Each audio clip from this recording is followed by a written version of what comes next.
en medio de un escenario de puro caos. Un cuervo picotea brutalmente la cabeza de un muerto. El ave arranca el globo ocular de la víctima y lo sostiene con fuerza en el pico. El ojo del pájaro entonces refleja todo el caos y la destrucción a su alrededor. La escena se expande, revelando una sala llena de cuerpos y escombros. Alguien pisa un charco de sangre. Es nuestro chico que, conmocionado, se pregunta qué está pasando. Mirando todo aquello, se da cuenta de que fue él quien causó la masacre. Frente a la ciudad en ruinas, el prota lamenta, diciendo que nunca quiso nada de eso. Y entonces se cuestiona por qué las cosas terminaron de esa manera. De repente, el collar en su cuello comienza a brillar. Justo después, algo empieza a salir de ese collar. En un abrir y cerrar de ojos, nuestro prota despierta asustado en su cama. Se sienta agitado, tratando de procesar lo que acaba de ver. Y ahí, tocándose el cuello, se pregunta si tuvo la misma pesadilla otra vez. Una voz resuena, llamando a Chimin Huan, el usuario de habilidad restringida número 1002. La voz entonces le ordena que se prepare para el interrogatorio. Enseguida, un hombre entra ahí. Al ver a nuestro chico despierto, advierte que las amenazas potenciales siempre son eliminadas de raíz. El instructor se acerca y dice que no todos ahí son tan tolerantes como él. Sonríe y explica que, si el prota reconoce el peligro de su habilidad y coopera, todo va a ser más fácil para él. Nuestro prota se confunde y pregunta sobre esa tal habilidad. Entonces se irrita diciendo que lo sacaron del orfanato y lo encerraron ahí solo para hablarle de su poder. El tipo de gafas afirma que su evaluación no está equivocada, pues el chico pertenece a la clasificación más peligrosa. El instructor cambia de tema, comentando que estuvo haciendo preguntas en el orfanato donde el chico vivía. Cuenta que el de niño, nuestro prota se envolvía en papel para aislarse, y por eso los otros niños lo llamaban monstruo. También menciona que oyó de los empleados que le encantaba colarse en la sala de computadoras para jugar un LOL. El de anteojos lo mira pensativo y pregunta si todo eso es verdad. Luego, el instructor dice que vino justamente para responder las preguntas del chico. Nuestro prota se levanta y lo encara, proponiendo que si lo deja salir, lo contará todo. El hombre de lentes solo lo observa con una expresión seria. El instructor explica que, según las pruebas, nuestro prota puede afectar la realidad, y como le gustan los juegos, es muy probable que su habilidad aparezca de alguna forma relacionada con eso. Continúa, sugiriendo que el poder puede transformarse en una fase de juego para ponerlo a prueba y ayudarlo a entender cómo usarlo. Irritado, el chico pregunta si el hombre es un robot preprogramado. El instructor suspira, dice que parece que el chico aún no entendió la situación, pero cuando el de lentes comienza a salir, nuestro prota le grita que espere. El joven dice que conoce muy bien su situación, pues ya lleva un mes entero encerrado ahí por el instructor. Entonces, extiende la mano y pregunta desesperadamente cuándo va a poder salir de ese lugar. De espaldas, el hombre de traje responde que, si se porta bien y coopera con el trabajo de ellos, entonces quizás. Termina la frase mientras la puerta se cierra, diciendo que el chico podrá salir cuando haya crecido. Shiminguan comprende que eso significa que hay una buena posibilidad de que nunca salga vivo de ese laboratorio. Piensa que cuando califique para salir, ya va a estar con los ojos cerrados y entonces lanza un puñetazo a la pared. La pared comienza a agrietarse como vidrio, rompiéndose por completo, y aparece un mensaje dando la bienvenida al jugador número 1. Los fragmentos se esparcen por el aire en un destello de luz. Rodeado por los fragmentos brillantes, nuestro chico queda totalmente confundido con lo que está pasando. El chico flota en un espacio digital rodeado de fragmentos azules y se pregunta qué es eso. Entonces, recuerda que el instructor dijo que su habilidad probablemente aparecería de alguna forma relacionada con los juegos. Ahí pisa con fuerza el suelo virtual y concluye que eso debe ser su habilidad. Algo lo envuelve por completo mientras una notificación avisa que el juego de la División Infinita terminó de cargar.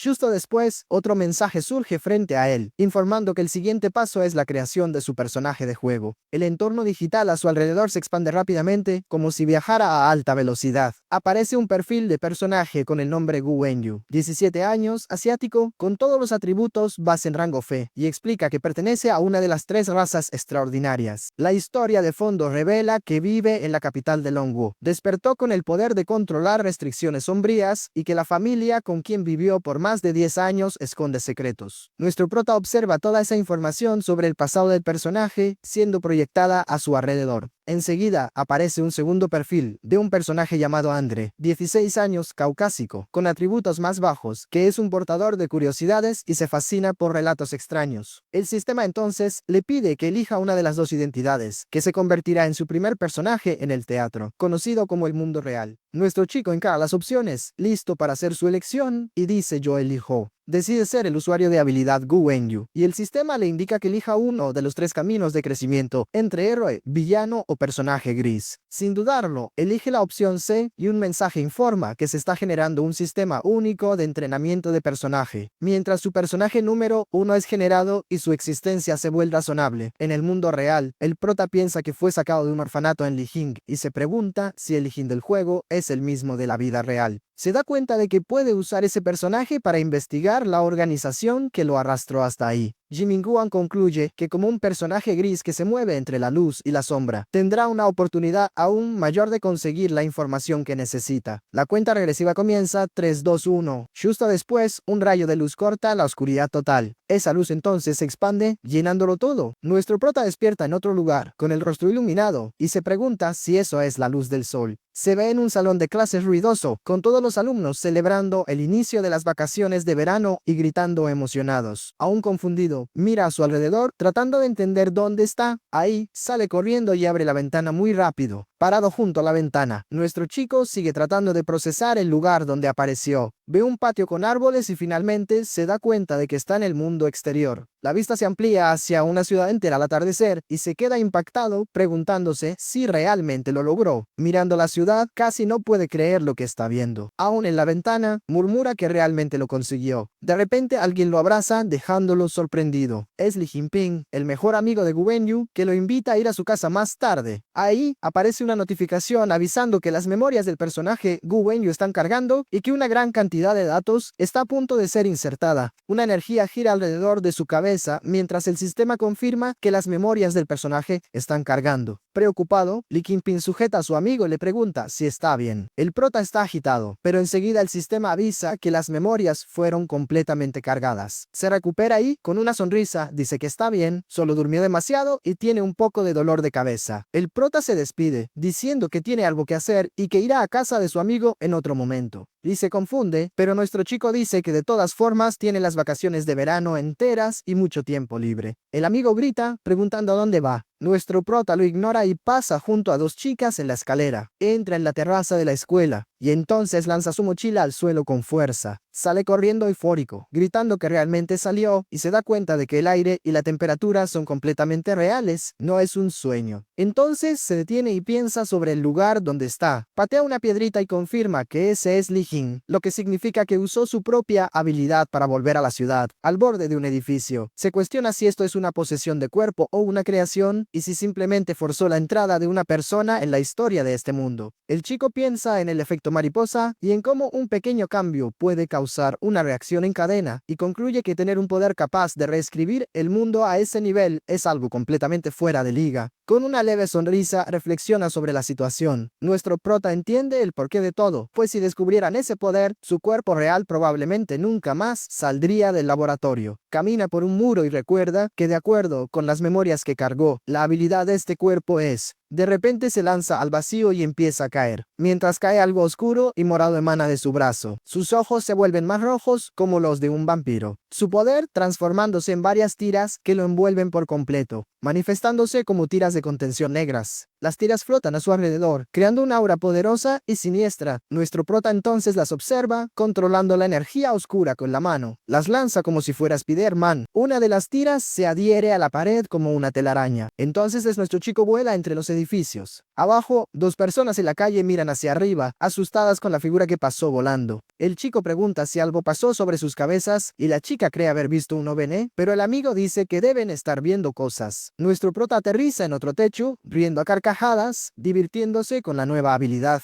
Piensa que el poder es bastante genial, aunque el nombre tiras de contención negras sea un poco extraño. Y enseguida salta de nuevo, usando su poder para moverse rápidamente por la ciudad. Su destino es el orfanato de Lijing. Al llegar se detiene en el techo y confirma, sorprendido, que el lugar realmente está ahí. Recuerda que cuando vivía en el orfanato, se quedaba mirando la ciudad desde el ático, imaginando cómo era el mundo afuera, pero nunca había salido de ahí. El recuerdo lo deja con una mirada pensativa por un instante. Enseguida llega al complejo residencial Gujimai y encara la casa, diciendo que ese es el shogar de este cuerpo. accede a las memorias de Guenyu y ve que la familia es sencilla, con padres, un hermano mayor y una hermana menor. Pero también recuerda que algo ocurrió hace 5 años, cuando su madre, Su-jin, fue eliminada accidentalmente por el Arco Iris, una organización de élite de las Naciones Unidas. Recuerda que su padre, Gu Shuolin, intentó apelar varias veces, pero sin éxito. Terminó cayendo en la desesperación y no vuelve a casa desde hace 2 años. Parado en la puerta, nuestro chico piensa que quizás es mejor así, pues sin el padre cerca, solo necesita lidiar con su hermano, Gu Hye, y su hermana, Su Zixian. Eso lo deja con una sensación rara, un poco desconfiado. Solo que al intentar abrir la puerta, aparece un símbolo de engranaje en la manija, y se pregunta qué es eso. Nuestro prota toca el icono, que brilla y emite un clic. De repente, un panel del sistema surge frente a él, mostrando varias opciones como lista de mazmorras e información del personaje. Entiende que ese es el panel de configuraciones, y ve más opciones, como panel de atributos, misiones disponibles y un árbol de habilidades. La palabra misiones llama su atención, dejándolo curioso. Ahí, la puerta principal se abre con un chirrido. Del otro lado, una voz dice que lo estuvo esperando una eternidad. Entonces, varias misiones principales aparecen en pantalla, pidiéndole investigar los secretos de su mejor amigo, su padre y su hermana, mientras el sujeto de adentro pregunta por qué está parado. La cuarta misión pide investigar qué está ocultando su hermano, Gu Hye, y enseguida nuestro prota ve al propio hermano. Gu Hye comenta que volvió muy temprano, mientras nuestro chico solo lo encara, sorprendido. Con una sonrisa siniestra, el hermano mayor dice que ya preparó la cena y que coma mientras está caliente. Ahí, nuestro prota ve la mano de Hye sosteniendo un cuchillo de carnicero manchado de sangre, lo que lo pone en estado de alerta. Sudando frío, nuestro chico pregunta, desconfiado, si fue él mismo quien cocinó la cena. Sentado a la mesa, elogia la comida, y entonces Hye quiere saber dónde está su hermana menor. Nuestro prota explica que ella dijo que iba a dormir en casa de una compañera, pero piensa que eso es solo lo que está en las memorias de Buenyu. El hermano avisa que está cansado y va a su cuarto a descansar, y nuestro prota simplemente asiente. Mientras come, un panel del sistema surge frente a él informando que el árbol de habilidades del personaje fue cargado. La pantalla virtual muestra el progreso actual del desarrollo de cada rama de habilidad.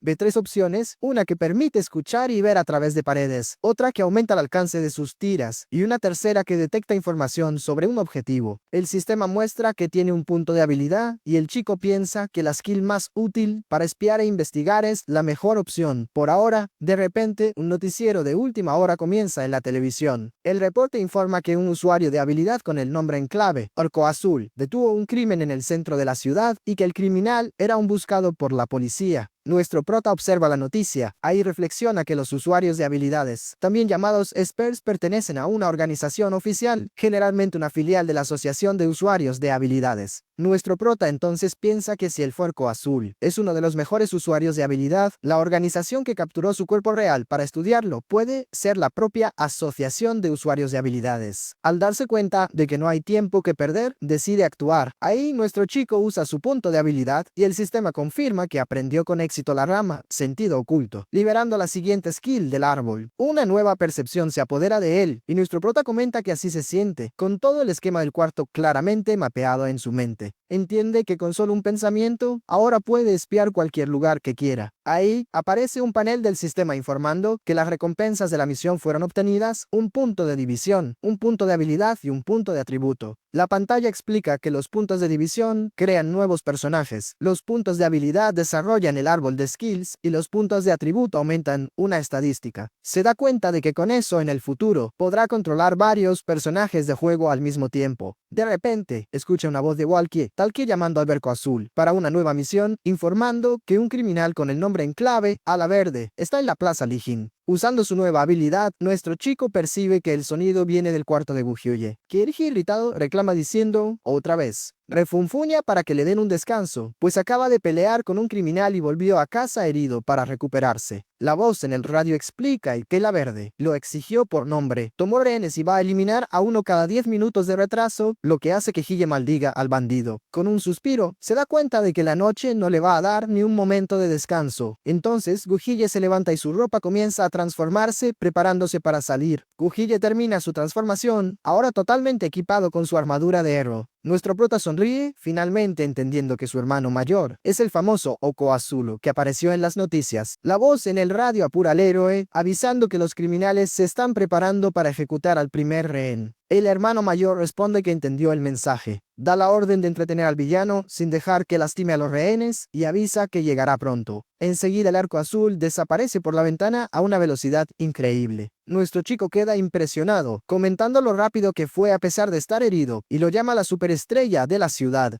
La misión principal se completa al descubrir el secreto de Hille, y enseguida se actualiza pidiéndole formar una relación de cooperación con el arco azul. Nuestro prota reclama que la Quest está tratando de arrastrarlo a ese lío, mientras en la plaza Lijin, un policía se pregunta por qué el arco azul aún no aparece. En medio del caos, alguien comenta que el ala verde está muy agitado y los rehenes están en una situación terrible, dudando de que el héroe llegue a tiempo. Un niño llora desesperado en los brazos de su madre. En lo alto del edificio, los rehenes están agrupados y rodeados por matones armados. El Vilaverde le grita al arco azul que deje de esconderse y avisa que va a eliminar al primer rehén en 10 segundos. Con una sonrisa siniestra comienza la cuenta regresiva de 10 a 9. Volando entre los edificios, el villano continúa la cuenta, acercándose al final. En el número 2 de la cuenta, el arco azul finalmente aparece, aterrizando con impacto. El ala verde se burla, llamando al héroe querido arco azul y príncipe de la ciudad, siempre en el centro de la atención. El héroe le responde que suena muy de manual y le pregunta directamente qué quiere de verdad. Ala verde entonces propone que si el héroe se rinde y lo acompaña en silencio, liberará a los rehenes. Solo que el arco azul señala y dice que prefiere rescatar a los rehenes primero y ocuparse de él después. El villano revela que todos los rehenes tienen bombas de tiempo y su cómplice con el detonador está escondido entre la multitud, listo para hacerlo explotar todo al primer movimiento del héroe. Ala verde provoca, preguntando si realmente va a sacrificarse, ya que la pérdida de algunos rehenes no significa nada para alguien que ya ha visto tanta gente caer. El héroe piensa, frustrado, que si no estuviera herido podría desactivar las bombas, pero como acaba de salir de una pelea brutal, su cuerpo está cubierto de heridas. Ahí, uno de los rehenes le grita al arco azul que no se rinda. El villano se irrita y le ordena al rehén que se calle. Con eso, la persona que gritó se queda visiblemente asustada. Sin más paciencia, el ala verde avisa que como el héroe no se decide, su cómplice va a presionar el detonador y entonces grita que lo activen. El arco azul se desespera y trata de detenerlo, gritando que espere. Solo que el capanga queda confundido y pregunta por qué nadie hace nada, queriendo saber si no lo escucharon. De repente el arma del capanga simplemente cae al suelo. Una energía oscura envuelve al capanga que se pregunta qué es eso sin entender nada. Tanto el arco azul como el ala verde quedan completamente impactados con la inesperada situación. Nadie lo vio venir. Tentáculos morados agarran al bandido y lo arrastran lejos de los rehenes, mientras grita aterrorizado. Una de las rehenes mira hacia atrás, totalmente confundida con lo que acaba de pasar. Ala verde le grita al arco azul, acusándolo de haber traído al sujeto misterioso y amenaza con detonar las bombas, pero el héroe lo niega, afirmando que el recién llegado no está con ellos. El villano repite la amenaza, ordenando al sujeto que desaparezca o explota a los rehenes ahora mismo, pero el héroe insiste en que no lo conoce. Ala verde, furioso, pregunta quién es y en ese momento nuestro prota aterriza en el lugar. Una pantalla del sistema informa que el sistema de entrenamiento de Gu Wenyu es sistema de superestrella social, que otorga recompensas al formar vínculos con superhumanos. Sosteniendo un libro, nuestro chico piensa que las misiones de social son difíciles, pero que lo intentará, pues el sistema muestra que la misión es formar una amistad con un usuario de habilidad, sea del bien o del mal, para ganar un punto de atributo. El villano grita que no le importa quién es y le ordena que se vaya o explotará las bombas, lo que acabará no solo con los rehenes, sino con la mitad de la plaza. Nuestro prota lee su libro, que dice que el primer paso para socializar es actuar como la otra persona y pensar como ella para crear afinidad, y entiende el plan. Ahí se voltea hacia el ala verde y lo provoca, diciéndole que se relaje y que si de verdad tiene el valor de explotar todo, que adelante y lo haga. Nuestro prota agrega que duda que el villano sea tan torpe como para realmente llegar hasta el final. Explica que si los rehenes mueren, ala verde pierde su única carta de negociación, y entonces pregunta quién realmente quedará en peor posición. El villano queda impactado y furioso con la provocación, paralizado sin saber cómo responder. El monstruo entonces lo amenaza, ordenándole que suelte a sus hombres o lo eliminará, mientras nuestro chico lee el segundo paso del libro, que es atender las demandas de la otra persona. Entonces nuestro prota chasquea los dedos y dice, está bien, como quieras. He ahí, los tentáculos que sostenían a uno de los matones aprietan con aún más fuerza, silenciándolo por completo. El matón comienza a gritar de dolor mientras es completamente aplastado y desaparece en la energía oscura.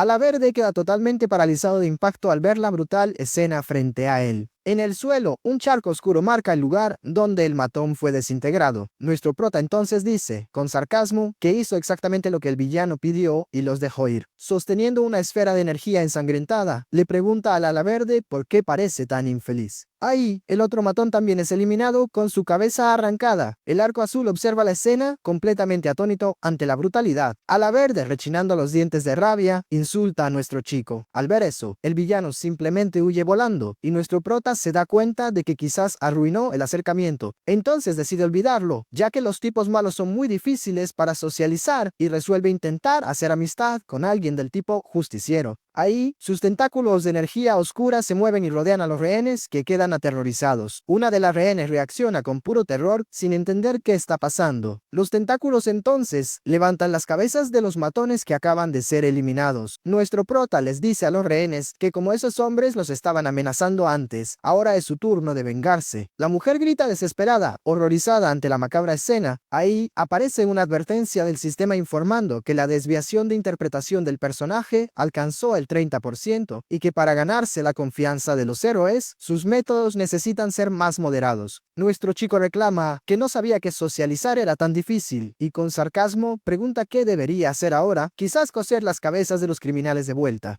En respuesta a la advertencia del sistema, nuestro prota usa sus tentáculos de energía oscura para tomar las cabezas de los matones y recolocarlas en sus cuerpos. Con una sonrisa satisfecha comenta que quedó perfecto y como nuevo, como si las cabezas nunca hubieran salido de su lugar. Solo que los niños y la mujer quedan aún más aterrorizados ante la bizarra escena, temblando de miedo, sin entender nada. Ahí aparece una advertencia del sistema informando que la desviación de interpretación del personaje bajó de 40 a 30%, pero que si supera 70 puede entrar en estado berserk. Entonces nuestro chico se acerca a los niños y trata de calmarlos, diciéndoles que todo fue solo un efecto de proyección holográfica y que las cabezas están bien sujetas en su lugar. Pero, justo cuando dice eso, la cabeza de uno de los matones que arregló simplemente cae del cuello de nuevo. La cabeza termina ensuciando la ropa de uno de los niños, que queda paralizado, con los ojos desorbitados y llenos de lágrimas. El niño entra en pánico total por lo que acaba de presenciar. El niño entonces suelta un grito ensordecedor, y mientras nuestro prota lo mira con cara de pocos amigos. Una nueva advertencia del sistema informa que la desviación de interpretación subió al 42%. Avergonzado, nuestro prota dice que fue un accidente total y reclama que socializar es realmente un fastidio. Solo que en pocos segundos, el Arco Azul aparece envuelto en rayos y se planta frente a nuestro chico, exigiéndole saber quién es. Nuestro prota explica que es solo un personaje gris, que no quiere ser ni héroe ni villano y prefiere no ser definido por nadie. Ahí, se voltea hacia el héroe y le pide que confíe en él, asegurando que los dos van a ser grandes amigos en el futuro. El Arco Azul no se convence y lo cuestiona, recordando que acaba de eliminar a esos criminales. De espaldas, nuestro chico pregunta si estaría contento, si en su lugar, quienes hubieran caído fueran los rehenes. El otro insiste en que es incorrecto y que debe responder legalmente, pero nuestro prota lo llama aburrido, diciéndole que solo está diciendo lo que debe para las cámaras que están grabando. Entonces junta energía oscura en la mano e invita al Arco Azul a conversar en un lugar más privado. Dice que quiere escuchar lo que el héroe realmente piensa por dentro. Ahí, una bola de oscuridad se dirige hacia el Arco Azul. El Arco Azul reacciona de inmediato, rodeándose con su energía eléctrica azul y preparándose para actuar. Ya del otro lado, nuestro chico espera y pregunta si el señor Arco Azul está dispuesto a encontrarse con él. Entonces comienza a alejarse y asaltando hacia lejos completa que la decisión de ir o no es completamente del héroe. El Arco Azul solo observa desde arriba. Ahí, una pequeña sombra se materializa en su mano, dejando al héroe pensativo. Entonces se agita y se disuelve por completo frente a él. De repente, el Alaverde que había huido antes, reaparece furioso, gritando que ya aguantó demasiado y preguntando si acaso es invisible. El Arco Azul se voltea y le ordena que se rinda en silencio, avisando que de verdad no va a querer meterse con ese hierro alienígena de 5 colores. El villano alado queda confundido, pero avisa que toda el área está rodeada por personas de la Asociación de Usuarios de Habilidades y que no van a poder escapar. Solo que ahí señala a un hombre rubio en un techo cercano y recuerda que los rehenes. El hombre rubio entonces completa, confirmando que los rehenes aún están con él. El arco azul pregunta por los rehenes y le dice al villano que mire con más atención. Ahí, Alaverde queda impactado al ver que los rehenes son en realidad sus propios matones, todos caídos y amarrados. Al darse cuenta de que fue engañado, se llena de rabia y suelta un insulto. Sin ninguna ventaja, el monstruo alado simplemente huye del lugar volando. Un minuto después, el arco azul es visto corriendo por un techo, dejando rastros de energía azul. Toma impulso, saltando con una explosión de poder eléctrico. Y continuando su búsqueda, deteniéndose en una plaza, el arco azul le ordena a quien lo sigue que aparezca. Una voz viene de arriba, diciendo que sabía que lo seguiría hasta ahí. Es nuestro prota colgado de cabeza por sus tentáculos de energía oscura, llamando al señor Arco Azul. El héroe entonces exige una vez más saber quién diablos es. Nuestro chico se suelta y aterriza, explicando que por ahora no tiene nombre ni nombre en clave, pero que eso es el encanto de ser una figura pública, pues la gente siempre le pone apodos a quien le gusta o le teme. Entonces cambia de tema, preguntando si el otro no tiene curiosidad de saber qué está mirando. Con sus poderes, nuestro prota muestra una hoja de periódico vieja que habla sobre un accidente trágico años atrás, donde la madre de alguien fue eliminada por la Asociación de Usuarios de Habilidades. Pero el padre nunca consiguió justicia, porque el responsable pertenecía a la organización secreta El Arco Iris. Nuestro prota entonces se revela, llamando al héroe por su nombre verdadero, Gujiye. Continúa diciendo que Gujiye tenía solo 13 años cuando todo ocurrió y vio, justo frente a él, cómo su madre desapareció. Alejándose, nuestro chico dice que es una pena tener una infancia sin madre y que siente empatía por él, y que fue a partir de ese día que Gujiye desarrolló un rencor contra los usuarios de habilidades que abusan de su poder. Explica que esa es la razón por la cual el otro se convirtió en usuario, para ganar reputación en la asociación y ser recomendado para los puestos más altos. Apretando el puño hasta sangrar, nuestro prota revela el plan final, que era entrar en la organización, el Arco Iris, para encontrar al sujeto que acabó con su madre como si nada. Gujiye lo llama todo una tontería, pero una aura sombría con ojos aterradores se manifiesta a su alrededor, mostrando que fue alcanzado. Nuestro chico entonces se ofrece a ayudar, proponiendo que trabajen juntos para infiltrarse en la organización y encontrar al usuario que eliminó a su madre por error. Empuñando cuchillas de energía oscura, concluye que después de eso, Gujiye podrá finalmente tener su venganza espectacular. A cambio de la ayuda, nuestro prota dice que todo lo que necesita es que Gujiye lo ayude con una pequeña cosa insignificante. El arco azul, desconfiado, pregunta qué sería esa cosa. Volteándose para irse, nuestro chico dice que es más seguro mantenerlo en secreto por ahora, o Gujiye podría salir perjudicado, y le avisa que va a estar muy activo en la ciudad y que contará con él de ahora en adelante. El héroe entonces lo detiene con un grito y envuelto en energía, pregunta cómo sabe quién es. Con una sonrisa de lado, nuestro prota responde que la razón es muy simple. Ahí señala su propia máscara y explica que es porque puede ver exactamente lo que hay debajo de la máscara de cualquiera. Furioso, el arco azul llama eso ridículo, con su energía eléctrica crepitando. Entonces lo encara, preguntando si nuestro prota realmente cree que no puede derribarlo. Nuestro prota simplemente desaparece en una explosión de energía oscura y eléctrica, chocando contra el arco azul. El impacto genera una explosión de energía azul que cubre toda el área del bosque. Desde lejos, nuestro chico le dice al héroe que deje de forzarse, pues tiene la cintura y el cuello muy lastimados, y le pregunta si no debería tratarse primero. Entonces se despide y desaparece en un vórtice de energía morada, dejando al héroe atrás. Una fuerte lluvia comienza a caer, con rayos cortando el cielo. Solo en el techo, el arco azul permanece parado bajo el temporal, pensativo. Aprieta el puño con tanta fuerza que la sangre escurre entre sus dedos. Un tiempo después, en el complejo residencial Gojimai, la tormenta continúa intensa. Nuestro prota llega a su apartamento, con los zapatos empapados por la lluvia. Mientras camina, piensa que su compañero arco azul aún no ha vuelto, y que a pesar de estar muy lastimado, sigue en una misión, lo cual es realmente impresionante. Ahí, una pantalla del sistema muestra la actualización de la misión principal fase 2, que es formar una relación de cooperación con el arco azul para expandir sus contactos en la asociación, pero que aún no fue completada. Nuestro chico se frota la cara, pensando que ganarse la confianza de Gujiye en este punto es prácticamente imposible, pero se anima al recordar que no salió con las manos vacías, pues la primera fase de la misión, que era investigar qué escondía Gujiye, fue completada y ya recibió un punto dividido, uno de habilidad y uno de atributo. Entonces mira varias pantallas virtuales y se pregunta qué tipo de apodo le van a dar, quizás normal o monstruo de la atadura, y lamenta no haberse elegido un nombre genial en la plaza. Finalmente, una pantalla de estado muestra la información de Gubenyu, un usuario de habilidad de 17 años con todos los atributos en rango y un punto de atributo disponible, y piensa cómo va a distribuir ese punto. Analizando la pantalla de estado, nuestro chico ve las opciones fuerza para aumentar el físico, velocidad para aumentar la reacción y espíritu para aumentar el poder mental. Entonces decide que de todas las artes marciales, la velocidad es la más importante y por eso pondrá su punto ahí para poder atacar primero y evitar ser derrotado de un solo golpe. Confirmando su elección, una pantalla muestra que su velocidad aumentó del rango C al rango C+,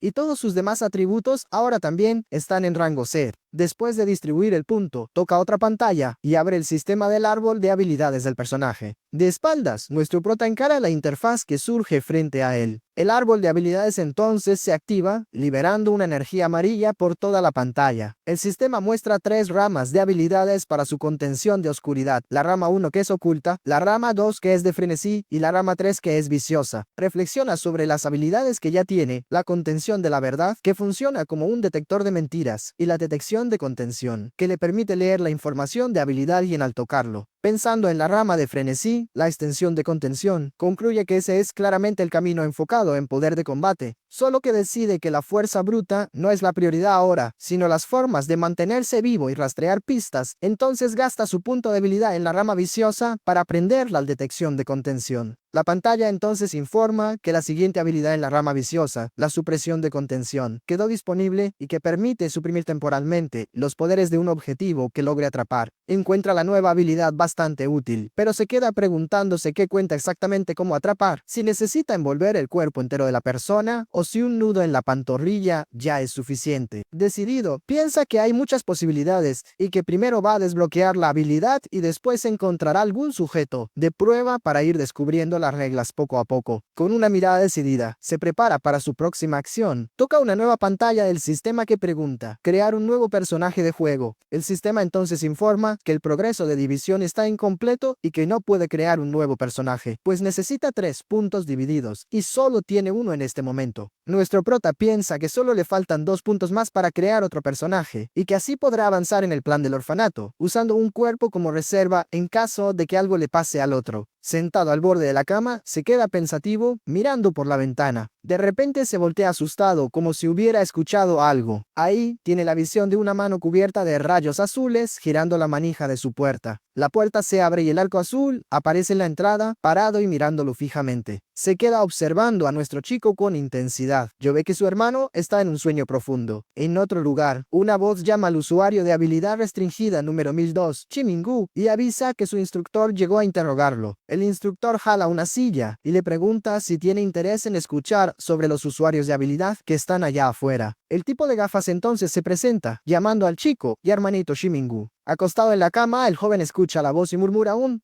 Parece estar durmiendo profundamente, con el rostro enterrado en la almohada. Solo que ahí despierta, se sienta y bosteza, saludando al instructor y deseándole buenas noches. El instructor nota que parece estar de buen humor y dice que eso le recordó algo importante. Con una sonrisa, el instructor pregunta cómo sabía el chico que era de noche. Shimingu responde que es obvio, pues el tipo siempre aparece a molestarlo justo cuando trata de dormir. El hombre solo sonríe de lado. Entonces se voltea y pide disculpas, diciendo que solo quería preguntar una cosa. Ahí muestra una tablet con la foto del personaje de nuestro chico y pregunta sobre esa persona. Mirando serio, Chimingu escucha la pregunta del instructor, que quiere saber si ese de la foto no es él. Una profecía decía que destruiría el mundo, así que fue encerrado en una cámara misteriosa desde el principio. Solo que ahí adentro despertó la habilidad de crear avatares. Con eso, pudo dejar que incontables clones vagaran por el mundo en su lugar. Cada uno de esos avatares fue creciendo y desarrollándose por cuenta propia. Evolucionaron hasta que todos se convirtieron en los jefes finales de la historia. La gran pregunta era si debería escapar, sobrevivir o buscar venganza. Esa era la duda que flotaba en el aire, pero intenta hacer eso con el puño de nuevo. El chico entonces decide que, ya que las cosas son así, es mejor que simplemente conquiste el mundo de una vez. Anuncia que su avatar se está convirtiendo en el jefe final. Una voz del sistema avisa que el contacto físico está prohibido y el chico grita de dolor mientras aparece una chica de cabello blanco. La chica también grita, pero nuestro chico entonces la calma, diciéndole que está bien y que eso no va a acabar con él, pues ha recibido tantos chaiques que ya se acostumbró. Entonces le pregunta si la hicieron hacer algo para poder verlo, como responder preguntas. En respuesta, la chica simplemente levanta un cuaderno y una pluma, lista para escribir. Piensa irritado que si la chica pregunta de forma tan directa, con seguridad va a ser castigada después y que los instructores jamás le permitirían preguntar sobre su habilidad. Entonces miente, diciendo que no sabe nada y que si algo no existe, simplemente no existe, pero en su mente se disculpa, sabiendo que si cuenta sobre su habilidad, ninguno de los dos saldrá de ahí. La chica sigue sosteniendo el cuaderno en silencio. Entonces baja la mirada, pareciendo muy decepcionada con la respuesta. Después, levanta el cuaderno frente a su rostro, aún con una expresión triste. Al ver su reacción, el chico esboza una leve sonrisa, algo avergonzado. Ahí, una voz comienza a decir yo, pero el instructor aparece y avisa que el tiempo de visita terminó, ordenando que se lleven a la chica. El hombre de lentes entonces dice si el chico se porta bien, podrá verla de nuevo, y le pregunta si ahora cree que no le han hecho daño. El joven responde con sarcasmo, diciendo que es muy generoso de su parte encerrar a una chica de 11 años ahí, y cuestiona si están orgullosos solo por no haberle hecho daño,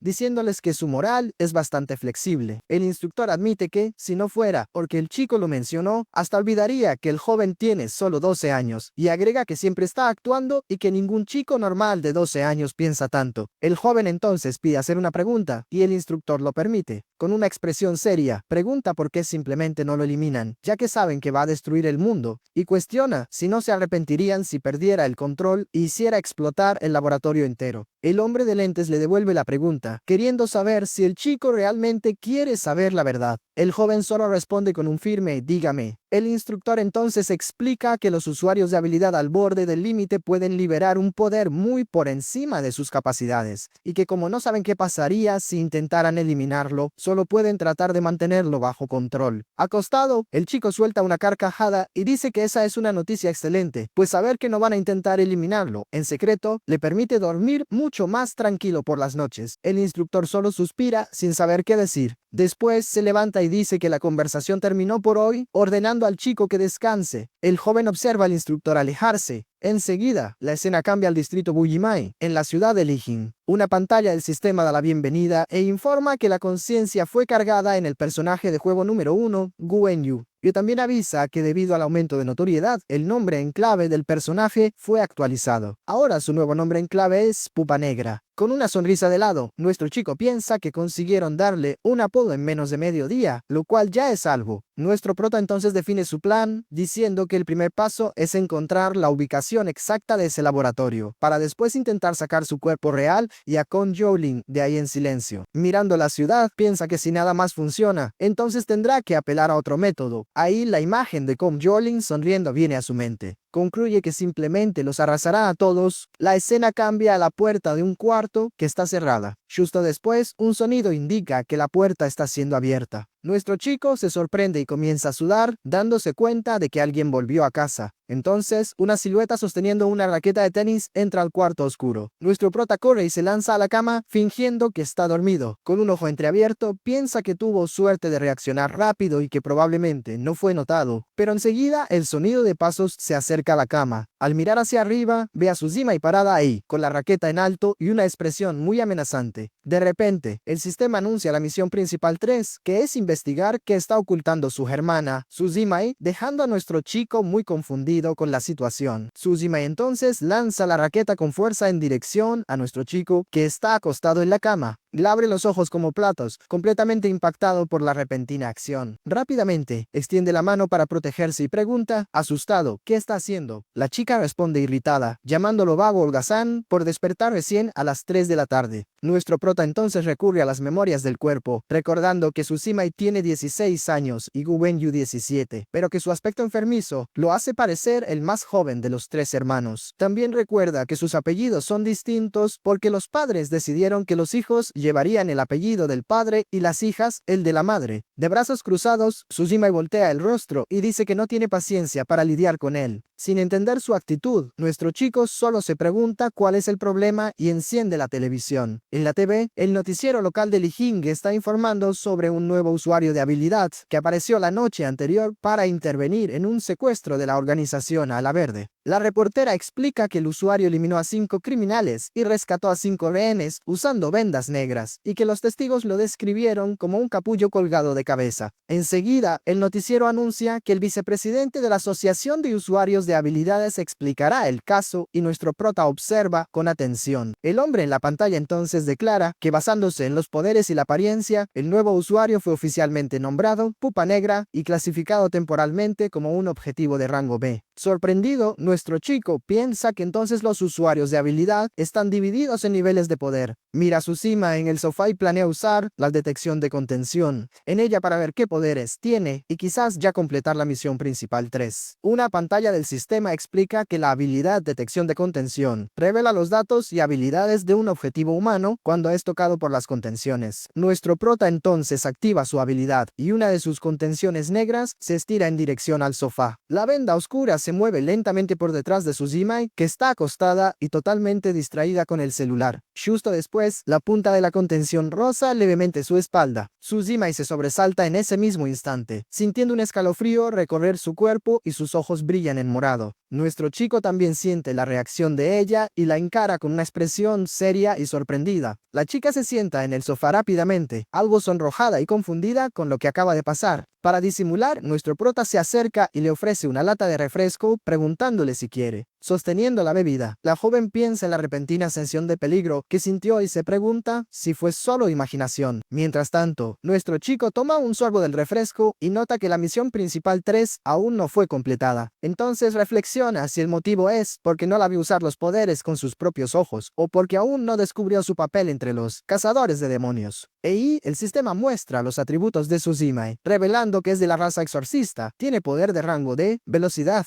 más y mental de rango B, con un demonio de la heladera sellado. Nuestro prota recuerda que en la creación del personaje, el sistema mencionó 3 razas, pero solo conocía a los usuarios de habilidad y los portadores de curios. Ahora entiende que la pieza que faltaba, la tercera raza, es la de los exorcistas. De repente, un hombre de cabello largo entra a la sala y se sorprende al ver a los dos ahí, comentando que es raro encontrarlos juntos. Con una sonrisa, el recién llegado toma un delantal y dice que, ya que todos están en casa, va a cocinar esa noche. El hombre de cabello largo, Bujille, avisa con una sonrisa que nadie va a salir antes de comer. Nuestro prota lo reconoce como el Corco Azul, recordando que Bujille quedó muy lastimado la noche anterior, pero ahora parece estar bien y concluye que los usuarios de habilidad se recuperan muy rápido. Suzima y entonces le avisa a Gujille que su padre está volviendo a casa esa noche, lo que deja al hermano mayor con una expresión seria. Con una mirada sombría, Gujille solo responde que si el padre quiere venir, que venga. La chica suspira, esperando que los dos no peleen de nuevo, ya que hace 2 años que no se ven, pero nuestro prota solo responde, ¿quién sabe? Ahí, nuestro chico comienza a investigar en una tablet cómo los usuarios de habilidad son clasificados por nivel de riesgo por la asociación. Encuentra una lista con las secuencias que van desde T5, inofensivo, hasta T0 restringido, que es el nivel más alto de peligro. La investigación explica que la secuencia T5 no representa amenaza y puede tener empleos normales, mientras que la T4 es algo más fuerte, pero aún dentro del promedio.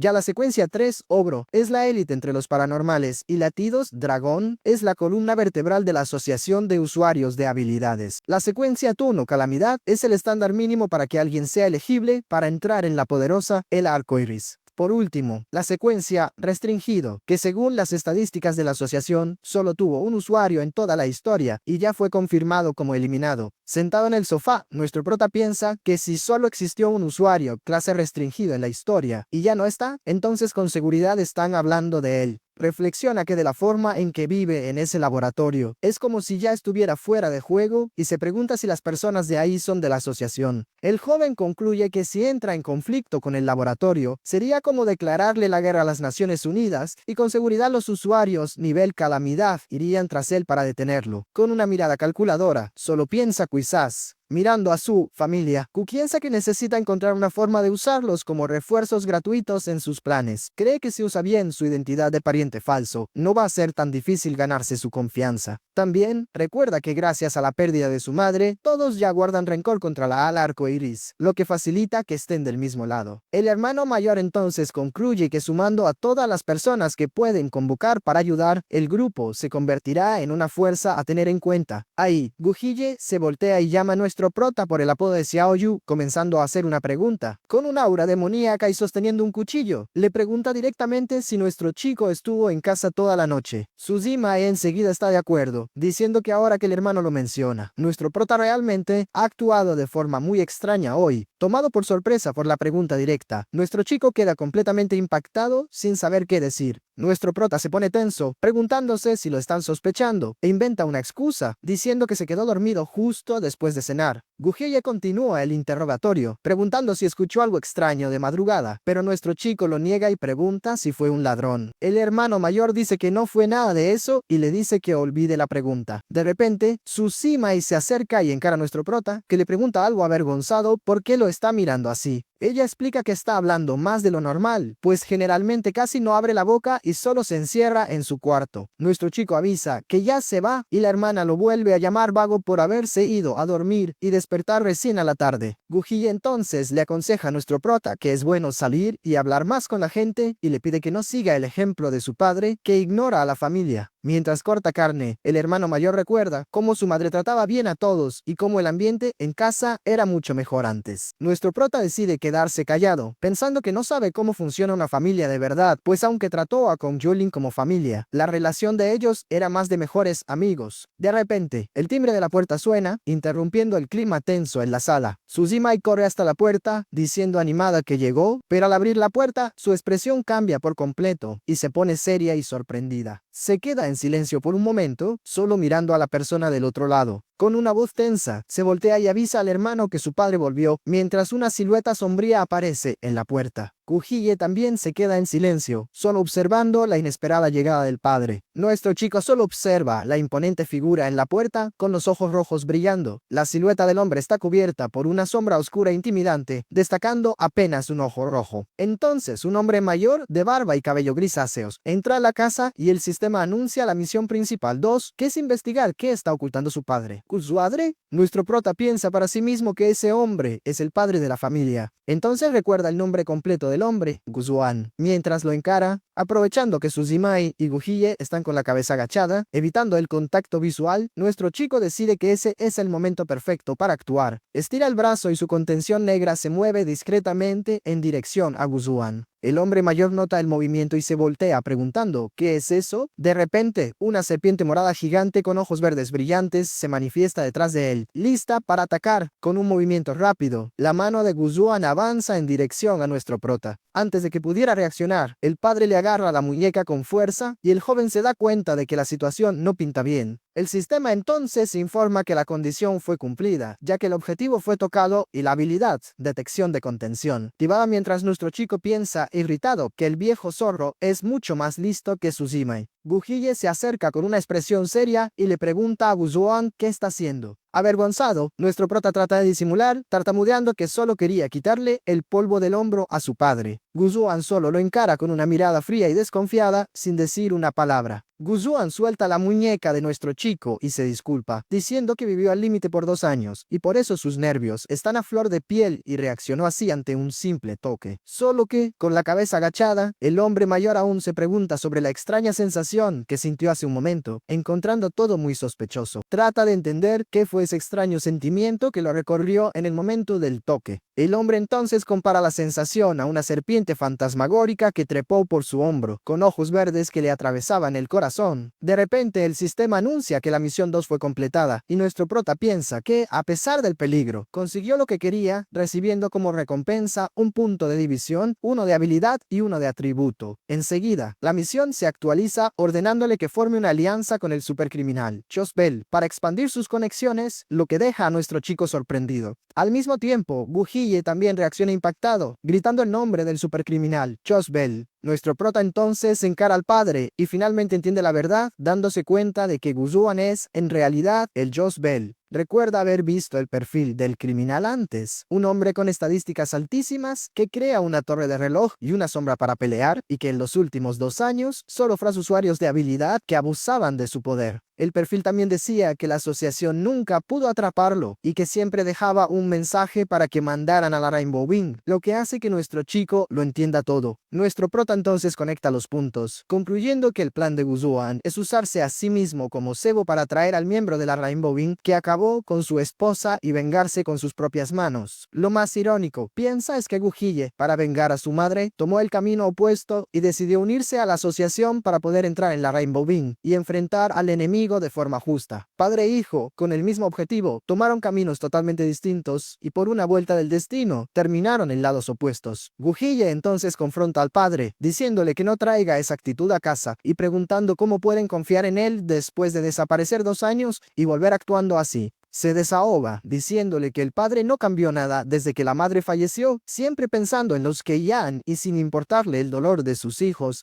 y le pregunta si Guzuan nunca consideró que ellos también quedaron destrozados con la pérdida. Suzime entra en la discusión, diciendo que todos escondieron sus sentimientos para facilitar las cosas, pero que él los ignoró como si fueran aire, y le pregunta si tiene idea de cuántas veces ella lloró y le pidió que volviera. Su padre solo los escucha en silencio y piensa que nunca debió haber prometido que un día volvería. Gujille entonces les da la espalda y dice que un hombre como su padre debería pasar el resto de su vida abrazado a un ataúd, pues solo los muertos le importan. Ahí, Guzuan se voltea y le pregunta al hijo mayor: «¿Ay tú?». El padre entonces lo provoca, preguntándole si ya olvidó a su propia madre. La acusación deja a Gujille furioso y reacciona con un grito de sorpresa. Sin pensarlo 2 veces, el hermano mayor avanza y agarra el cuello de la camisa del padre, ordenándole que se calle. Gujille sigue gritando que el padre no tiene idea de lo que hizo, mientras nuestro prota y la hermana solo observan cómo la pelea se intensifica. Nuestro chico comienza a replicar, diciendo que ellos tampoco saben nada, pero se interrumpe irritado antes de terminar la frase. De repente, nuestro prota interviene, liberando un aura azul y sujetando el brazo del hermano, mientras les grita que paren con eso. Con los ojos brillando en azul, encara al hermano en silencio, mostrando que su paciencia llegó al límite. Guzuan observa la actitud del hijo menor con una expresión de clara sorpresa en el rostro. Nuestro chico entonces se calma, pero mantiene una mirada seria y decidida, mostrando que está listo para poner orden en casa. Nuestro prota interviene en la pelea, separando al hermano del padre y gritando que ya es suficiente. De repente, nota que la puerta del cuarto está abierta y se da cuenta de que la hermana menor escapó de casa. Se queda en silencio por un momento, procesando toda la situación. Entonces nuestro chico avisa con determinación que va a traer a Suzimai de vuelta. Justo después, ya está caminando solo por las calles de la ciudad durante la noche. Parado en un callejón, nuestro prota piensa que ese lío de familia es absurdo y que él no fue hecho para eso. Ahí decide que es el momento perfecto para seguir con la siguiente parte de su plan y saca algo del bolsillo. Mientras tanto, la casa de la familia queda atrás en la oscuridad de la noche. Saca el celular y ve un mensaje de un número anónimo, preguntando si ahora cree y si ya comenzó a dudar del padre. Nuestro chico solo observa el mensaje en la pantalla, pensando qué responder. Entonces escribe y envía un mensaje corto, preguntando quién es la persona del otro lado. El número responde identificándose como Black Pupa y dice que va a usar ese nombre para refrescarle la memoria. Nuestro prota queda sorprendido, repitiendo el nombre Black Pupa para sí mismo mientras mira el celular. Continúa la conversación, preguntando si el remitente no tiene miedo de que rastree los mensajes, pero la persona responde que solo terminaría rastreando su propia casa. Nuestro chico admite que su viejo está actuando raro y pregunta qué esconde, pero el contacto misterioso responde que quizás lo cuente, pero solo cuando la cooperación de ellos avance un poco más. Nuestro chico, haciéndose pasar por Gujille, manda una última pregunta, y el contacto misterioso le responde que la suelte de una vez. Entonces pregunta si la persona del otro lado es su padre, pero la respuesta que llega lo impacta tanto que lo hace escupir todo. El contacto responde con pura ironía, preguntando si acaso nuestro prota lo trata como si fuera su padre. Sin más paciencia, nuestro chico va directo al punto y cuestiona qué es exactamente lo que esa persona quiere con él. Entonces espera la respuesta en silencio, con una expresión muy seria, tratando de descifrar cuál es el juego del contacto misterioso. La persona responde que la información es confidencial, pero avisa que si quisiera ser un enemigo, ya habría actuado hace mucho tiempo. El contacto continúa, explicando que podría simplemente exponer su identidad y usar a sus hermanos como debilidades, pero no lo hizo. Entonces nuestro prota piensa, aunque sin confiar del todo, puede trabajar con él por ahora. Enseguida, el sistema anuncia que la misión de formar una alianza con Luearca fue completada y entrega las recompensas. La misión se actualiza para una operación conjunta y le avisa que ya puede crear un segundo personaje, lo que lo hace celebrar el éxito. De repente, Tsushima aparece detrás de él y le pregunta de qué está hablando, curiosa por su celebración. Nuestro prota se sobresalta e inventa al momento que el padre y el hermano lo mandaron a buscarla para que vuelvan a casa. La hermana lo encara con cara de pocos amigos, claramente desconfiada de la excusa. Mientras caminan, ella comenta que cambió bastante y que nunca lo vio importarle tanto a los demás, pero dice que no quiere volver a casa y le pide que vaya adelante. Entonces se sienta en un columpio y avisa que va a casa de una amiga que ya viene a buscarla.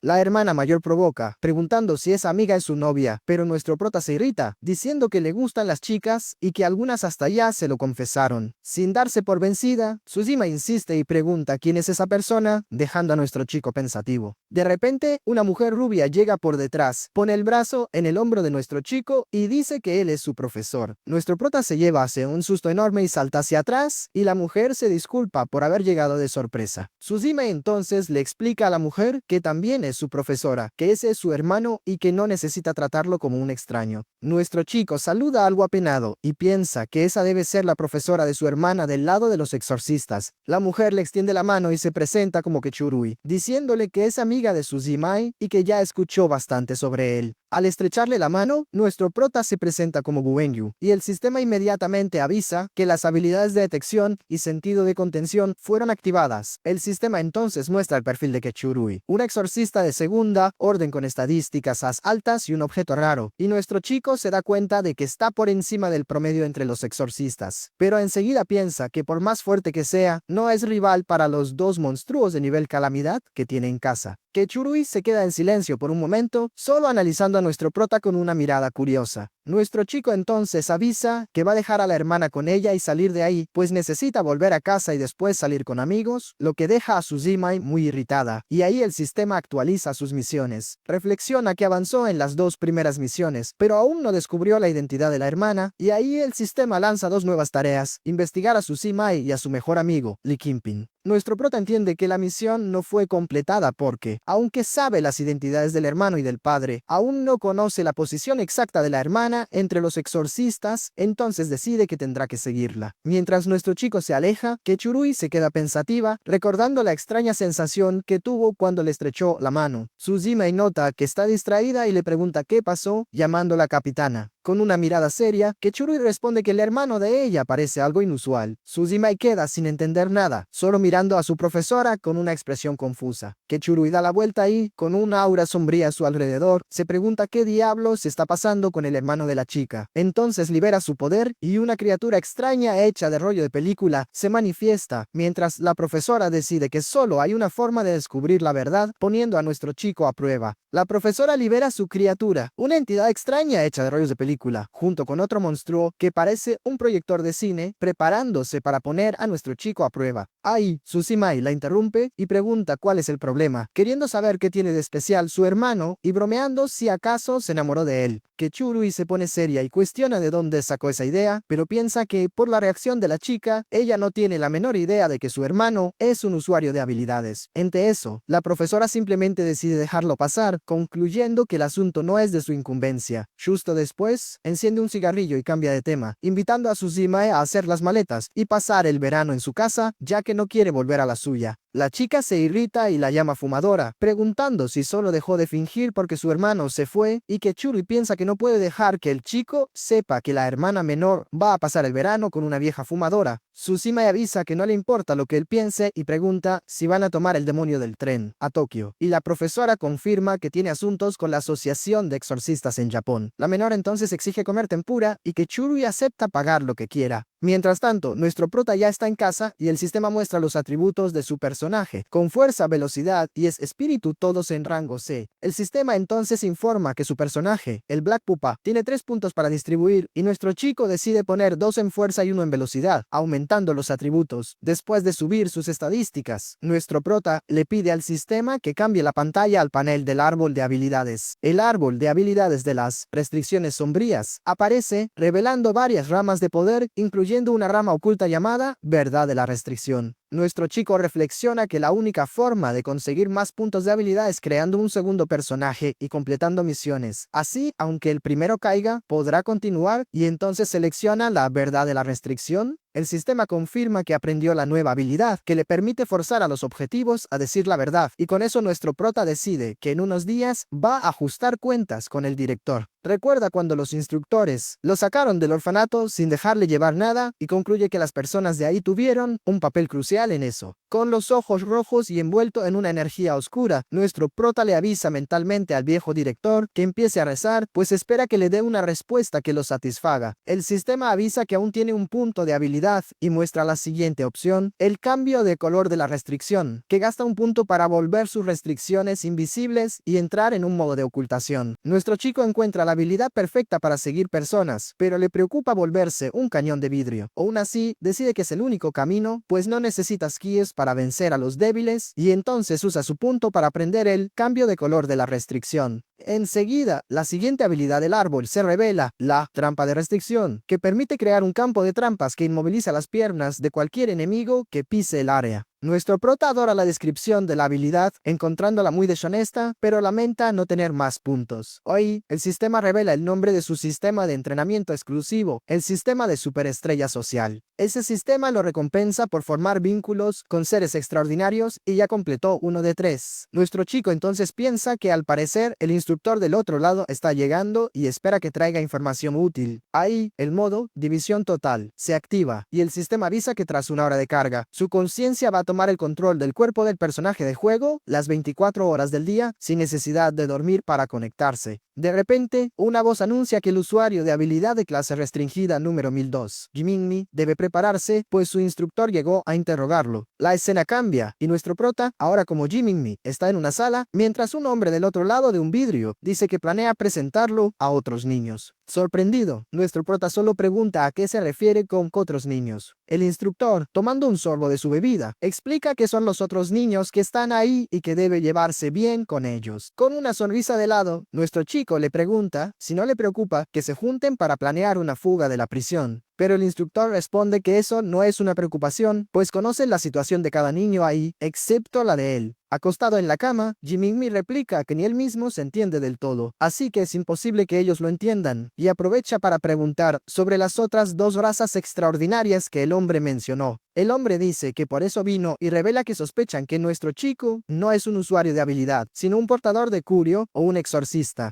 En ese momento se desbloquea un nuevo sistema, el sistema de inteligencia clave, que aumenta las posibilidades de que sus futuros personajes comiencen con estadísticas más fuertes conforme obtiene más información sobre las razas extraordinarias. El sistema muestra el progreso de construcción de mundo, con 40% para usuarios de habilidad, 5% para exorcistas y apenas 1% para portadores de curio. Nuestro prota, como Jiminmi, se da cuenta de que fue la decisión correcta no crear más personajes aún, pues habría perdido mucho, y ahora planea arrancarle toda la información posible al instructor para crear un próximo personaje muy raro. El hombre del otro lado del vidrio le pregunta sobre cuál de los 2 grupos quiere escuchar primero. Nuestro chico comienza a responder, diciendo yo, pero es interrumpido. De repente se lleva las manos a la cabeza, sintiendo un dolor insoportable que lo toma completamente por sorpresa. En agonía, piensa que su cabeza duele demasiado, como si alguien hubiera clavado un clavo en su cráneo, perforando un agujero y sacudiendo su cerebro. Una advertencia del sistema aparece en la pantalla confirmando que el modo parásito se activó. Con eso, la visión de la hermanita y de todos los personajes finales ahora es compartida. Nuestro prota se lleva la mano a la cabeza sintiendo el impacto contacto, mientras otra advertencia sugiere desactivar esa opción desde el panel de cualquier personaje si no logra adaptarse o si su núcleo comienza a fracturarse. Agitado, nuestro chico se da cuenta de que el collar no reaccionó en absoluto. Eso confirma su teoría de que su habilidad no es registrada por el equipo como un ataque. El sujeto le pregunta qué le pasa, disimulando. Nuestro prota dice que es solo mareo por dormir demasiado, ya que no tiene nada que hacer ahí, y le pide que empiece a hablar sobre los portadores de Curio porque suena más interesante. El hombre hace una pausa en silencio y termina accediendo al pedido, revolviendo un vaso de metal. El tipo comienza a contar una historia muy al estilo cuento de hadas sobre un pez gigante que tenía algo dentro de la barriga. Cortando el clima, nuestro prota le pide que hable en serio y que deje la voz de cuento de hadas para niños de 3 años. Ahí el informante acepta cambiar la forma de hablar ya que al chico no le gustó. Retomando la explicación, el informante revela que esos portadores raramente aparecen en ciudades normales. Su escondite se encuentra justamente dentro de la barriga de ese pez gigante llamado Kikapao. Viendo la imagen inmensa de la criatura flotando, es imposible adivinar el tamaño del mundo que existe ahí adentro. Ese espacio con el estómago del monstruo es conocido por la gente como el jardín de la ballena en la caja. Ahí dentro de ese jardín fueron construidas estructuras enormes como la metrópoli del mar y varios palacios reales. Es exactamente en esos palacios donde viven las familias de los portadores. Levantando la mano, nuestro chico corta la conversación diciendo que no le importa quién vive en las tripas de un animal. Quiere ir directo al punto y entender qué es realmente un portador y qué es lo que pueden hacer. Acomodando su postura, el sujeto explica que todo portador despierta a cierta edad y recibe un códice propio. Es ese libro el que los guía hasta los dominios más cercanos. En esos dominios se encuentran los fragmentos, y si el portador logra conquistar el lugar con su propia fuerza, se queda con el pedazo correspondiente. Usando el sódice, extraen el poder sellado en esos cristales y así es como pelean. Prestando atención, nuestro prota pregunta qué pasa después y quiere saber cuál es la utilidad real de esas piedras que juntan por ahí como si fueran basura. El hombre detalla que los fragmentos se guardan en el Códice y se dividen en 4 niveles, siendo estos mítico, generacional y común. Los más poderosos son los de la primera categoría, que como el nombre lo indica, están completamente ligados a los mitos del mundo entero. En toda la historia solo aparecieron unos pocos fragmentos legendarios. Los registros mencionan apenas algunos como el señor de los dioses Rem, Yamata no Orochi, el dios Sol Raiades, el rey del inframundo. Muy curioso. Nuestro prota pregunta sobre la categoría que está justo debajo de esa y quiere detalles sobre los de grado generacional. Sentado ahí, el informante asegura que el chico ya debe haber escuchado nombres como Niño Santo, Maldición del Entierro Mundial y Crónica del Búho Blanco. Explica que cuando esos eventos pasan de boca en boca, se convierten en curiosidades y dejan fragmentos atrás. Hoy los guerreros más fuertes son los que tienen esos pedazos generacionales, pues todos poseen el poder de despertar la historia. Con una expresión muy seria, el sujeto afirma sin exagerar que si alguien pone la mano en un fragmento de Dios antiguo básicamente obtiene un poder de otro nivel. Con eso, borrar un país entero del mapa sería solo cuestión de tiempo. 2 pantallas del sistema saltan avisando que se obtuvo información crucial sobre ese universo. El progreso de esa línea narrativa subió al 30% y eso aumenta considerablemente las posibilidades de generar personajes con alto potencial durante la creación. Sorprendido, nuestro chico comenta que la barra saltó directo al 3% y se da cuenta de que el instructor no estaba exagerando sobre esa información. Al mirar su propia mano, se pregunta si por lo que dijo el tipo, esos portadores de Curio no serían aún más peligrosos que él mismo. Ahí, el sujeto de lentes le responde que históricamente casi nadie logró dominar un artefacto de nivel mítico y refuerza que destruir el mundo entero y acabar con un solo país son cosas de niveles completamente distintos. Con una sonrisita de lado, nuestro prota concluye sintiéndose muy seguro, deduciendo que entonces él es el verdadero prodigio de ahí. Pero el informante lo encara muy serio y dice que espera que el chico entienda que están ahí para ayudarlo. Ahí, el chico se tira de espaldas en la cama, preguntando quiénes son exactamente ese nosotros, pues aún no tiene idea de quién es la gente del tipo. El hombre voltea el rostro y avisa que eso es algo que necesita mantener en secreto por ahora, solo que nuestro prota levanta la cabeza confundido, preguntando si no forma parte de la asociación de usuarios de habilidad. De espaldas, el instructor explica que su trabajo es mucho más peligroso y odiado que el de la asociación y deja claro que no pertenecen ni a los portadores ni a los exorcistas. Acostado ahí, Nuestro chico reflexiona que ya lo imaginaba, pues sabía que no iba a arrancarle la historia completa directamente de la boca al sujeto. Entonces el hombre retoma el razonamiento diciendo que ya es suficiente hablar de ese tema por hoy y avisa que el próximo punto va a ser sobre los exorcistas. Pero de repente una pantalla del sistema aparece informando que el usuario de habilidad clase calamidad número 10.459 solicitó una reunión con el instructor, lo que lo deja muy sorprendido. El chico se sienta en la cama y le parece absurdo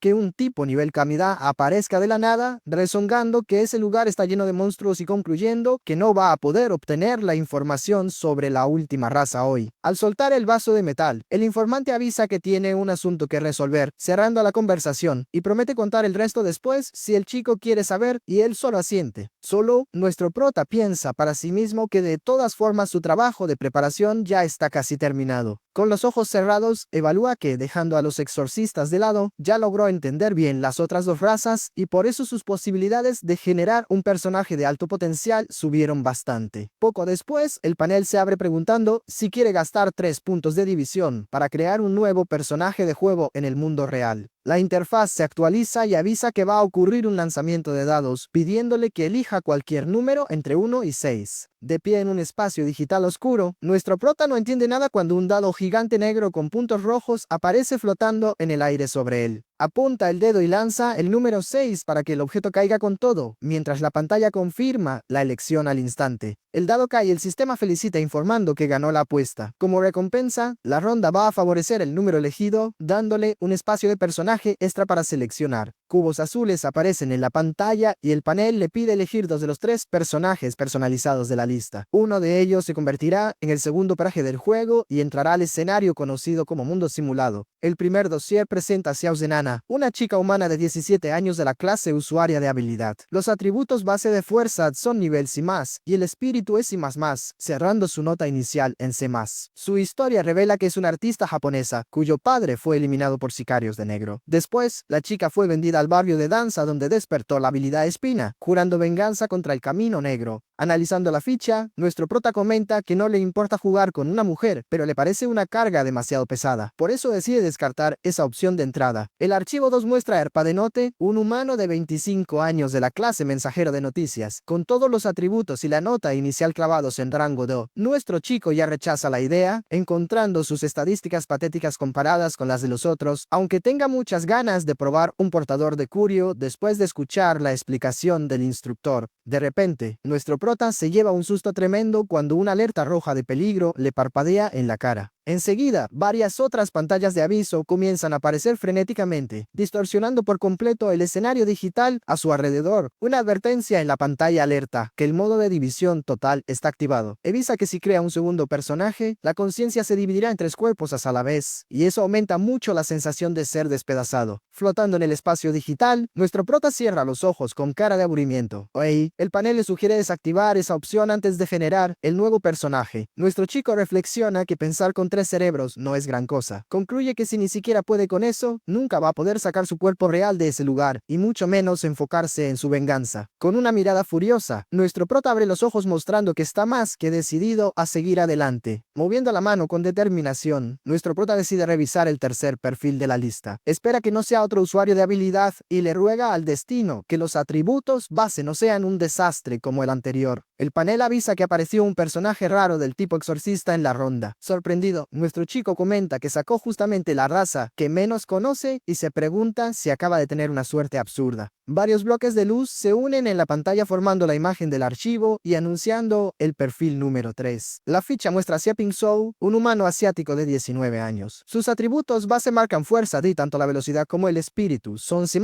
cerrando la evaluación inicial del joven en esa misma nota alta. El sistema explica que los exorcistas luchan usando un impulso divino, que es un arma hecha de la propia alma. Al subir de rango, hacen un contrato con un demonio para evolucionar el equipamiento. El archivo dice que Ping Zhou es de primera categoría y su impulso es del tipo ajedrez con rarezas As, teniendo ya un contrato con un demonio de las sombras. Mirando atónito un pergamino mágico ardiendo frente a él, nuestro prota se queda sin palabras. Encarando el documento brillante y lleno de letras extrañas, pregunta de entrada si eso es el famoso contrato con un demonio. Sosteniendo el papel llameante con firmeza, el panel confirma la elección de Pinzou, dejando claro que va a debutar en el mundo real como el segundo personaje de la partida. El sistema ofrece dos rutas de crecimiento, siendo la primera frenesí y la segunda exorcista justo. Nuestro chico se burla diciendo que ni tiene que elegir y marca la primera opción, ya que la segunda no parece nada interesante. La pantalla confirma la ruta de la cacería de sangre y avisa que un sistema de entrenamiento único está siendo creado. Mientras la silueta del personaje brilla con fuerza, otra alerta pide esperar la generación en el mundo real, ajustando todo para que su existencia tenga total sentido ahí. Con los ojos cerrados y concentrado, nuestro prota recibe la notificación de que el login en Tokio, Japón, está siendo preparado y que la cuenta regresiva final comenzará muy pronto. La interfaz parpadea en la pantalla iniciando la cuenta regresiva, marcando los números 3 y 2. Poco después, el panel avanza mostrando el número 1 y finalizando la espera. La escena corta a una vista panorámica llena de enormes edificios de la metrópoli de Tokio. El letrero avisa que es el Parque Shiba, en el distrito de Minato, marcando las 7:30 de la mañana. De pie en la base de una torre gigante, el nuevo personaje mira hacia arriba y comenta impresionado que entonces esa es la famosa ciudad. Una advertencia del sistema aparece informando que los recuerdos del segundo personaje están cargando. Hoy, una cuenta de 5 segundos comienza para en todo directo a la mente de nuestro prota. Sujetándose la cabeza, reclama que ahí va de nuevo. Nuestro chico rezonga que es la misma receta y el mismo sabor de cuando creó el primer personaje. Los recuerdos muestran que Pinzou trabajó como exorcista por 2 años. En esa época, un compañero llamado Luz Roja masacró a todo el equipo de la nada en una misión, dejándolo como único sobreviviente, lo que llevó al joven a retirarse. Solo que poco tiempo después, su familia fue eliminada por un exorcista conocido como Jack el Destripador. Desde ese día, la venganza se convirtió en el único objetivo de vida del joven. Le llevó un año entero rastrear la organización del asesino. La banda del criminal responde al nombre de Brigada del Cuervo Blanco. Esa facción está formada por 12 bandidos mezclando usuarios de habilidad, portador y exorcistas. Recorren el mundo entero saqueando y causando caos en general sin ningún tipo de límite. Para entrar al equipo y acercarse lo suficiente como para descubrir quién es el enemigo, el nuevo avatar contactó al capitán de ellos por la internet profunda. Con eso ya dejó un encuentro agendado para los próximos días. Con una sonrisita incómoda, nuestro prota comenta irónicamente la situación. Le parece maravilloso que otro personaje le haya entregado en bandeja un rencor para toda la vida. Analizando la mente del joven, entiende cómo funcionan las cosas. Nuestro chico descubre que los poderes actuales vienen de 4 piezas de ajedrez. Esos ítems son el rey, la reina, el peón y la torre. Cada vez que activa uno de ellos, la unidad se vuelve real y obedece ciegamente las órdenes del maestro. El recuerdo también explica que todo exorcista tiene un arma del destino llamada impulso divino. La clase se divide en 3 rangos y cada vez que sube, puede firmar un contrato con un demonio que se fusiona al equipamiento convirtiéndose en parte de él. El trabajo de esa gente es literalmente exorcizar monstruos del mal. Cuando el impulso del joven despertó por primera vez, la ola de por marcó rango AA, siendo algo casi inédito en el mundo entero. Mirando su propia mano, nuestro prota reflexiona que la habilidad de su avatar principal sirve más para soporte y espionaje, sin servir para daño pesado. Concluye que si este kit se enfoca en el combate directo, va a cubrir bien su mayor debilidad. Para comprobarlo de inmediato, decide abrir el árbol de habilidades del personaje en ese mismo instante. Un panel azul aparece brillando justo frente al joven. La pantalla muestra la rama 1 llamada Enjambre, enfocada en reclutar soldados. Costando un punto de habilidad, libera 2 piezas de peón para uso. Justo debajo aparecen las otras 2 opciones de camino. La rama número 2 se enfoca en la valentía para evolucionar las piezas, y la 3 prioriza el elma cazando demonios. Al ver esas pestañas, nuestro prota esboza una sonrisa de lado comentando sorprendido. Le parece muy interesante tener una buena cantidad de opciones para elegir. El panel detalla que la evolución mejora todos los ítems, subiendo el nivel de cuerpo de hierro negro directamente a bronce. Eso garantiza un buff completo en los atributos base de las unidades. Ya el talento de cazador explica que eliminar un monstruo con el impulso divino otorga puntos de alma, y acumular suficientes permite evolucionar las piezas de forma permanente, lo que hace del personaje una amenaza real en combate. Escuchando atento, nuestro prota comenta que esa última parte le interesa mucho y selecciona la rama 3 sin dudar. El sistema entonces confirma que el talento de cazador fue desbloqueado, actualizando el árbol de habilidades del personaje número 2. Observando el panel, nuestro chico piensa que con el soporte del primer avatar y el poder de combate de este, la combinación va a ser complicada de enfrentar. Cerrando la pantalla, el joven mira a su alrededor y se da cuenta de que está parado en medio del parque, totalmente solo. Con calma, saca el pergamino del bolsillo y lo abre, leyendo las instrucciones del punto de encuentro marcado por el capitán de la Brigada del Cuervo Blanco. Las coordenadas lo llevan a un callejón en el distrito portuario de Tokio, donde debe presentarse esa misma noche a las 10. Guardando el pergamino, el joven suspira y decide pasar el día explorando la ciudad antes del encuentro. La escena avanza mostrando el cielo de Tokio ya oscuro, con las luces de la ciudad brillando por todas partes. En el callejón indicado, el joven se detiene frente a una puerta de metal sin señal alguna. Sin dudar, golpea la puerta 3 veces y espera con los brazos cruzados. La puerta se abre de golpe, revelando un pasillo oscuro y un guardia de aspecto intimidante que lo mira de arriba abajo. Sin decir nada, el guardia se hace a un lado, dejando entrar al joven al lugar. Adentro, el ambiente es el de un bar clandestino lleno de gente extraña, con conversaciones en voz baja y miradas desconfiadas por todos lados. Caminando entre las mesas, el joven busca con la mirada al contacto que debe encontrar ahí. De repente, una voz lo llama desde un rincón oscuro del lugar. Al voltear, ve a un hombre de traje sentado solo en una mesa, agitando la mano con una sonrisa tranquila. El joven se acerca y el hombre de traje se presenta como Lenz, número 11 de la Brigada del Cuervo Blanco. Lenz señala los 2 asientos vacíos a su lado e invita al joven a sentarse, diciendo que los otros 2 ya están en camino. Nuestro prota ocupa uno de los asientos y evalúa en silencio al hombre frente a él.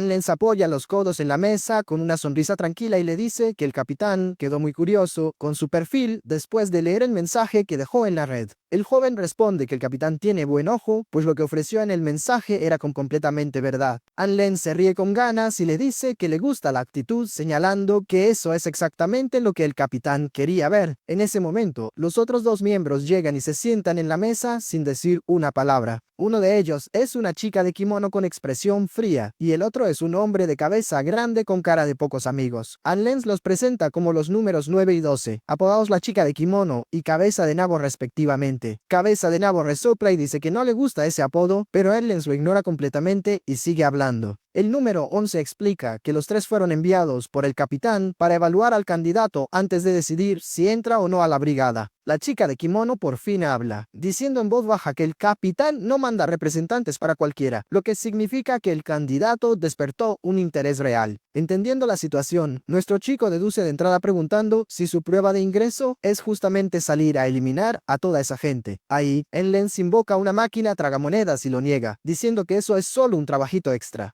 Aclara que si el líder quiere al recluta en el equipo, eliminar a esa gente ni cuenta como prueba y que la única cuestión es cómo hacer el trabajo con el menor esfuerzo posible. Observando el objeto, nuestro prota nota que esa es la habilidad del compañero y le da curiosidad saber qué hace realmente. El veterano le dice que se relaje y jala la palanca de la máquina, queriendo ver si sacan algo que les ahorre el trabajo. La tragamonedas comienza a girar los rodillos frenéticamente para revelar el resultado del sorteo enseguida. El sorteo termina trabando en 3 figuras de misiles. Al ver el resultado, Lenz sonríe y comenta que lo que salió fue bastante llamativo. Sin perder tiempo, Cabeza de Nabo chasquea a los 2 creando una puerta de luz detrás de él y llama al novato para que vayan rápido. Mientras tanto, la chica de kimono camina hacia el portal y le avisa a nuestro chico que se apure o va a terminar explotando junto. Sorprendido, nuestro prota evalúa que ese tipo tiene una habilidad de teletransporte, pero antes de que pueda pensar demasiado, Lenz lo agarra del hombro avisando que van a un lugar mucho más divertido. Ahí, la máquina brilla intensamente acumulando energía. Explota en decenas de chispas que vuelan en todas direcciones. En un abrir y cerrar de ojos, la explosión forma un misil enorme y de aspecto muy peligroso. El novato entiende de entrada el poder del ítem invocado. Deduce que por el daño que ese cohete va a causar, no hay posibilidad de que alguien en el bar salga con vida. Nota que no es solo el bar, sino todo el callejón y hasta los bloques residenciales alrededor van a desaparecer. Nadie va a quedar para contarlo. Después de cruzar el portal, nuestro prota enfoca la mirada y pregunta cuál es el siguiente paso. Curioso, pregunta por qué de la nada están en un edificio de oficinas abandonado. El compañero de traje lo escucha y le pregunta de qué está hablando. Le explica con total frialdad que están ahí porque todos en el bar acaban de desaparecer. Pero nuestro chico no entiende el cambio de planes y recuerda que la idea inicial era eliminar solo a los tipos que estaban adentro. Lenz sonríe manteniendo la calma y le responde preguntando si la gente de afuera y la del bar no terminaron igual. Deja claro que al final el resultado fue exactamente el que querían. Mirando hacia un lado, avisa que están en el edificio de oficinas del distrito portuario de Tokio. El lugar fue cerrado a la fuerza por el gobierno después de que 2 empleados perdieron la vida de tanto trabajar. Desde ese día el edificio quedó completamente abandonado. Por el letrero en la pared se pueden leer las palabras que el trabajo es una guerra y pidiendo mantener el rendimiento en todo momento. Nuestro chico bromea sintiendo la energía corporativa y prelambienta si nació algún demonio esclavo del sueldo por ahí. Enseguida corta el chiste y quiere saber directamente el motivo por el que lo llevaron ahí. Uno de los miembros responde de golpe que es para hacer lo que los exorcistas saben hacer mejor, mientras una criatura extraña surge burbujeando detrás de él. Encarando la escena, nuestro prota pregunta algo sorprendido si ese bicho enorme es realmente un demonio. Mirando al monstruo gigante, el joven escucha que el trío va a quedarse mirando desde lejos mientras él se enfrenta a la bestia y después le van a poner nota a su desempeño. Levantando los dedos, el evaluador avisa que si al menos 2 de ellos no aprueban la pelea, la consecuencia no va a ser solo un simple rechazo para entrar al equipo. Con una sonrisa siniestra, el hombre deja claro que si eso pasa, van a acabar con el novato ahí mismo sin pensarlo 2 veces. Ahí, el sujeto advierte que el oponente llegó y le pregunta si no va a saludar a la aberración, pero nuestro prota se queda completamente callado, solo analizando la situación. Un panel del sistema aparece en la pantalla mostrando la primera misión principal, que pide llegar al punto de encuentro y pasar la prueba de ingreso de la brigada. Mirando sus propias manos, nuestro prota piensa que esa oferta no es algo que pueda rechazar así nomás. Ahí, acomoda la chaqueta con una sonrisa y avisa que está bien, queriendo ver lo que tienen para ofrecer. Ahí, el demonio extraño comienza a temblar y a repetir la palabra rendimiento sin parar. La aberración gigante de 3 cabezas sostiene un teclado enorme y un vaso de café gigante mientras sigue refunfuñando sobre desempeño, encarando al novato desde abajo. Observando todo desde el piso de arriba, les presenta al oponente diciendo que ese es el demonio trabajador. Manteniendo la sonrisa, el veterano explica que la criatura nació del rencor de los 2 empleados que perdieron la vida trabajando ahí. Solo que la integrante misteriosa corta el relato avisando que está exagerando demasiado, pues nadie ahí había visto ese tipo de monstruo antes. Riendo de la situación, el número 11 confiesa que siempre tuvo ganas de hablar de esa forma dramática al menos una vez, pero nuestro chico lo corta de inmediato, avisando que el bicho no le asusta para nada y que solo siente una tristeza profunda viniendo de la bestia, preguntando qué hizo la gente de oficina para merecer eso. Mientras el monstruo levanta el arma de trabajo exigiendo resultados, nuestro prota reflexiona sobre lo cruel que es que alguien se mate trabajando y después quede atrapado cargando objetos pesados solo para volverse experiencia de entrenamiento. Entonces invoca varias piezas de ajedrez flotando alrededor de su propio cuerpo y llama a la criatura al combate directo. Yendo con todo, el demonio acá golpeando el teclado gigante con fuerza en el suelo exigiendo aumento de sueldo, pero el joven logra esquivarlo con facilidad. Sosteniendo un objeto brillante en las manos, el novato comenta que recuerda bien que es exactamente así como se deben usar esas piezas. Enseguida presiona el ítem haciendo que la forma se rompa en varios fragmentos de luz. Furioso, el monstruo de 3 cabezas intenta otro golpe violento exigiendo rendimiento de nuevo, pero falla miserablemente alcanzando solo el suelo de la sala. El impacto del golpe rompe el concreto levantando polvo y escombros oscuros por toda el área de la pelea. Deteniéndose por un segundo, la bestia levanta el rostro y susurra de forma extraña preguntando sobre las horas extra. Con partes del teclado volando cerca de su cabeza, nuestro prota abre una sonrisa confiada y avisa que ahora finalmente entendió cómo funciona el esquema. De repente, una estatua gigante de rey aparece detrás de él y el panel avisa que la pieza no ataca, sino que crea una fuerza que protege al dueño de todo daño físico y mental, obligando al enemigo a derribar la barrera primero si quiere hacerle daño. En Lens encuentra el poder curioso y comenta que ese es un regalo muy interesante.